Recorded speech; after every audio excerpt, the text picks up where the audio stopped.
Salut tout le monde, c'est Mush, le pirate qui vaut 79 millions de berries. Aujourd'hui, vidéo à propos de 5 fruits du démon sous-estimés.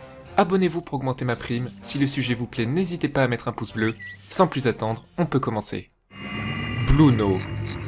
On commence avec Bluno. Ce membre du CP9 nous a montré qu'il avait un fruit du démon plutôt original. En effet, le Doa Doa no Mi permet à Bluno de faire apparaître des portes à travers n'importe quelle surface, comme des murs, des êtres vivants, et même dans l'air.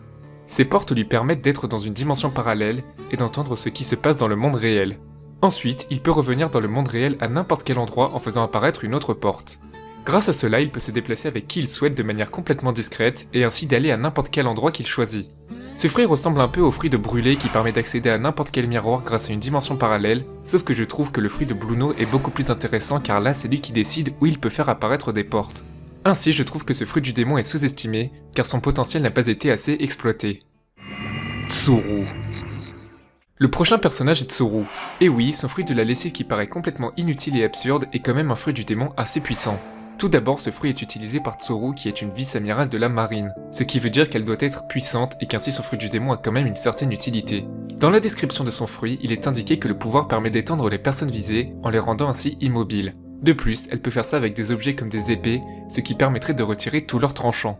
Mais le plus intéressant est que, comme le dit son pouvoir, il permet de laver les personnes, et pas que de l'extérieur. Cela permet de laver leur cœur et ainsi ils n'ont plus aucune envie de se battre. Et là ça semble quand même beaucoup mieux.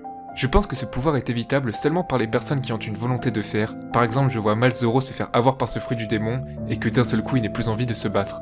Et c'est pour toutes ces raisons que je pense que le fruit de Tsuru est sous-estimé. Bakara. On passe au troisième personnage, et ce personnage fait partie d'un film One Piece, ce qui veut dire que le personnage n'est pas canon dans l'histoire, même si elle est plutôt canon. Enfin bref, vous m'avez compris. Bakara a le fruit du démon de la chance. En effet, dans le film One Piece Gold, on nous a présenté le Raki Raki no Mi. Ce fruit du démon permet de modifier la chance des personnes touchées. Il suffit à Bakara de toucher une personne pour lui voler sa chance et ainsi, la personne touchée deviendra extrêmement malchanceuse. Bakara devient ainsi tellement chanceuse qu'elle en est presque invincible. À chaque fois qu'on cherche à l'attaquer, ça devient un échec car la chance fait qu'elle peut esquiver toutes les attaques. De plus, ce pouvoir permet d'augmenter la chance des gens. Imaginez un peu un équipage qui aurait ce pouvoir, ce serait surpuissant. Et c'est d'ailleurs pour cela que je pense qu'Oda n'a pas introduit ce fruit directement dans son histoire car il serait extrêmement fort. Buggy. Et oui, bien sûr, Buggy le clown a un fruit du démon très intéressant. Et je pense que les gens sous-estiment ce pouvoir car il fut un des premiers personnages à se faire battre par Luffy. Le fruit du démon de Buggy lui permet d'être immunisé contre toutes les attaques coupantes et de détacher son corps en différentes parties qu'il pourra ensuite contrôler. Tout d'abord, rien qu'avec cette description, son fruit du démon a l'air extrêmement puissant. Grâce à ce fruit, il peut donc se déplacer très rapidement, mais il a un petit point faible, ses pieds restent cloués au sol. Donc il peut voler que dans un champ d'action qui est quand même assez grand. J'ai décidé de le mettre dans ce top car j'ai pensé à une éventuelle évolution de Buggy. Imaginez s'il maîtrisait le haki de l'armement. Alors ses membres dispersés un peu partout qui attaqueraient furtivement son adversaire serait quelque chose de très puissant. J'espère qu'on reverra bientôt Buggy et qu'il nous impressionnera. Kanjuro. Et pour le dernier personnage, il s'agit de Kanjuro. En effet, son pouvoir a été présenté de manière assez humoristique et ainsi la plupart des gens ne se rendent pas compte d'à quel point ce pouvoir peut être puissant. Ce pouvoir consiste à faire apparaître tout ce qu'il dessine.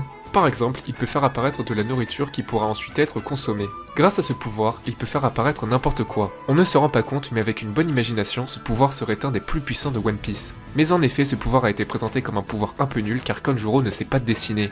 Toutefois, dans la description de son fruit du démon, il est indiqué qu'il peut matérialiser les dessins d'autres personnes. Donc on allie quelqu'un qui sait très bien dessiner et Kanjuro, et hop, on a le combo parfait.